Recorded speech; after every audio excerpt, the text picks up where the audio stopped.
You may be the ultimate enabler of a covert narcissist. You may have been recruited as the biggest protector, a bulldog who fiercely jumps in to extinguish every fire they ignite. And all of this might be happening without your awareness, because covert narcissists are extremely stealthy. When they recruit someone as their potential source of supply, they weaponize their sympathy and empathy against them. They make the victim fall for their feigned victimhood, and you just buy their fake stories without knowing you are being manipulated. How do you find out that you are dealing with a covert narcissist and you are in the wrong? You are enabling an abuser. Let's find out in today's episode. Hi, I am Danish, a narcissistic abuse recovery professional. In today's episode, we'll find out how a covert narcissist makes you their biggest enabler. If that sounds interesting enough, please make sure to subscribe before we begin, or if you're new to this channel, because your subscription helps spread awareness about narcissistic abuse. A narcissist needs to have as many people as possible on their side, enabling their narrative, because the strength lies in numbers. The more people spreading their narrative, enabling the narcissist ego, the easier it becomes for such an entity to cause harm, to leave a trail of destruction, and to wash their hands of responsibility, to take no accountability whatsoever, and cry wolf. Enablers of overt narcissists are mostly narcissists themselves, because the narcissism here is quite evident. It can be seen, felt, heard, and experienced. But they want to gain power through proxy, so they enable the overt narcissist ego, spread their message, act as flying monkeys. But when it comes to the enablers of covert narcissists, the scenario is not the same, because a covert narcissist functions through deception.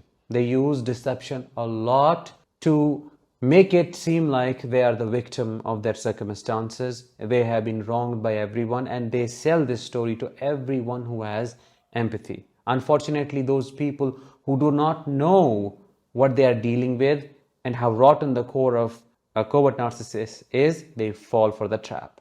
When recruiting a new enabler, a flying monkey, a covert narcissist makes a person go through 4 stages. The first stage is when your emotions, your empathy, sympathy, compassion, kindness, all of the good qualities that make you a nice human being are used against you. This person, the covert narcissist, will start crying about their toxic marriage and how badly they are being treated, they are being battered psychologically, emotionally, physically, which to some extent might be true. But when they share this story, they do not want help. They just want you to listen to them and give them all the compassion you have to offer, and ultimately take some action for them. They talk about their work, they talk about their childhood. I mean, everything that a person can possibly complain about, you will hear a covert narcissist complaining about during this stage. As a natural response to their fake suffering, you fall for their facade and offer help. You offer empathy, sympathy, and you naturally start developing that anger and resentment towards those abusers in their life, or those people who have wronged them, the circumstances, and you try to get them out of that rut. You try to help them without knowing you are bleeding next to a shark. Once the virus of covert narcissist manipulation infiltrates and successfully infects you, you start enabling them blindly. You do not filter what they say through the lens of proper reasoning and judgment. You just eat it all. You just eat it up. You do not consider the other possibilities, the different facets of the situation, and what might be happening that you are not seeing, or that the covert narcissist is not telling you. That stops happening, and you naturally become their extension. Every time there is a fire going on, which behind the scenes has been ignited by them, you jump in to extinguish it. But at what expense? At your expense, at the expense of yourself, which you slowly lose in such a relationship. You end up wasting your entire life rescuing the narcissist whose crisis seems to be never ending because there is always a problem going on. You spend money, resources, everything that a person can to make their condition better, but you are constantly kept on edge to keep giving more because at any moment anything could go bad, the sky could fall, and you might have to jump in to rescue them. If you're born to such a monster, your life becomes a living, burning hell because even your breathing is claimed by the narcissist, and they recruit you when you're quite young to become their protector, and you protect them.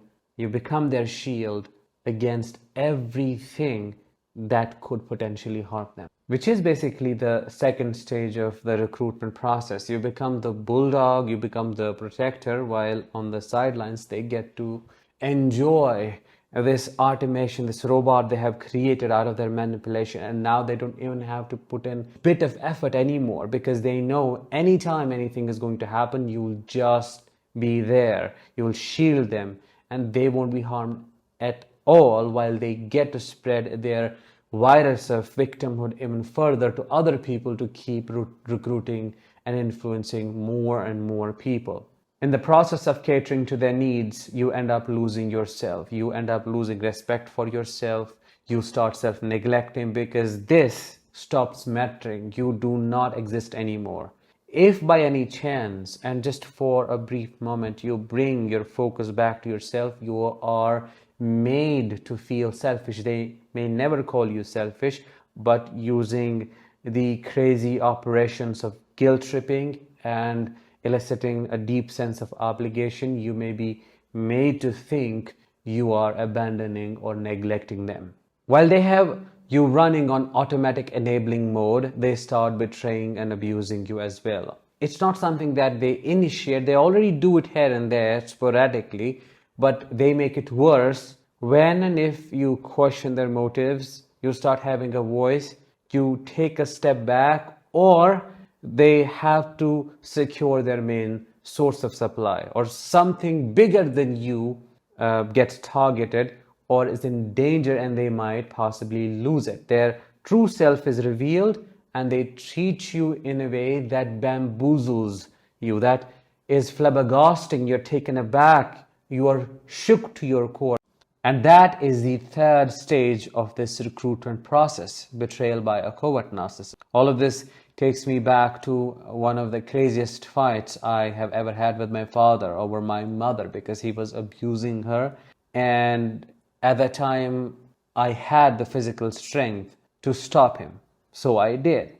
The verbal abuse was crazy, so I jumped in as the protector, as the bulldog she had recruited me as, blindly enabling her narrative. And there is a lot of truth to the fact that he was extremely abusive since he's a malignant narcissist. During this fight, I got physically abused, but somehow I rescued her and the fight ended. And here is the most painful part. After a couple of days, she, my mother, started forcing me to apologize to my crazy, malignant, psychopathic, narcissistic father who had hit me so badly that I still had marks on my back, instead of feeling empathy or just taking my side because, damn it, I stood up for you.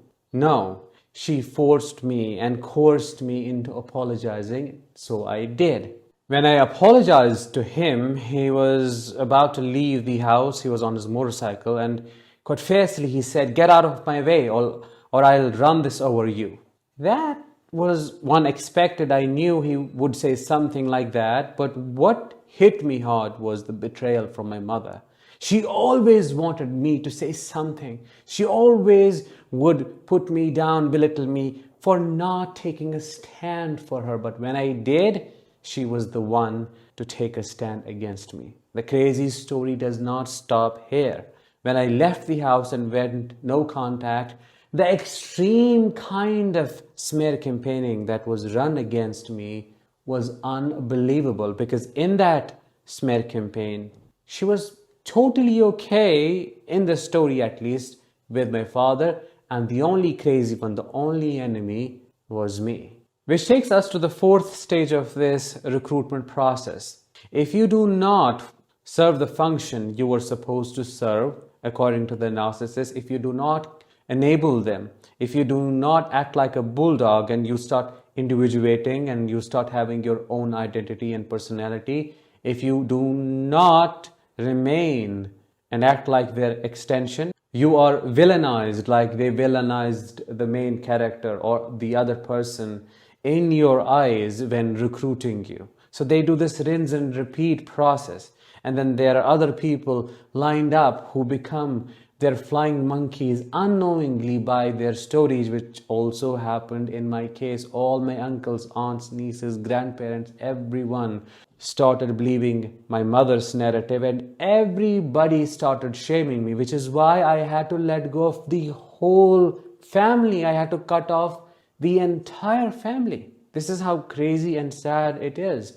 With a narcissist, covert or overt, there is no way of making it work. There is no way to make it function or find a middle ground. They won't let you be at peace if you do not do what they have created you for. Ultimately, the psychopathic side to this covert narcissist shows up. They discard you, cut you off completely as if you never meant anything to them. And then you're left wondering what the hell happened? Who am I? What am I supposed to do now? Because your entire life revolved around them, serving their ego, meeting their needs.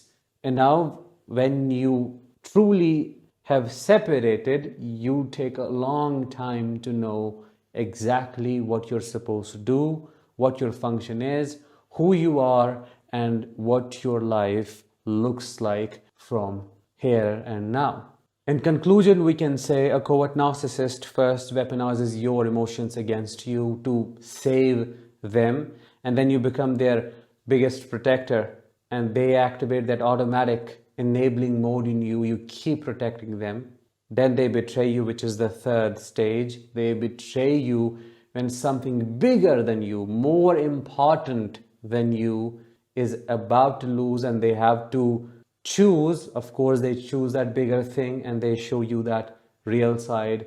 Finally, when you take a stand for yourself, when you express your needs, wants, and desires, when you create that gap, that space, when you try to see them for who they are, they raise an army of enablers against you, bring you down, run massive smear campaigns, and then ultimately discard you. With that, let's bring this episode to an end. I hope you found it insightful and helpful. Also, let me know in the comments if you have had an experience like this, if you were targeted as an enabler of a covert narcissist and then ultimately betrayed. I'll talk with you in the next one. Until then, as always, let the healing begin and continue.